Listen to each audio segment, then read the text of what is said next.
Last week, Ms. Wang filmed a video of our SDVC 31, how to use the proximity switch to achieve the synchronous start and stop of the disk feeding silo after the material is full. Some customers have asked me how to achieve the synchronous start and stop of the silo after our material is full, using the PhotoelectricSensor now. The switch sensor is different, and its wiring method and parameter debugging are also different. Today, Ms. Wang will create a video to teach you how to use the PhotoelectricSensor to achieve synchronous start and stop of the silo once the material is full.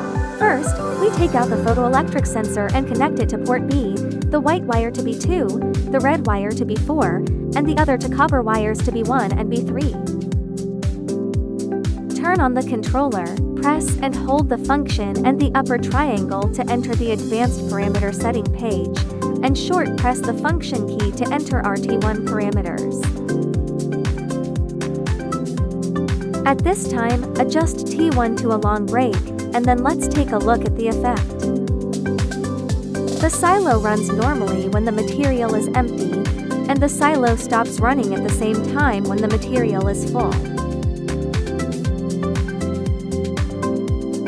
If you have any questions about the vibratory feeder bowl and controller, you can comment on Ms. Wang and I will solve them one by one.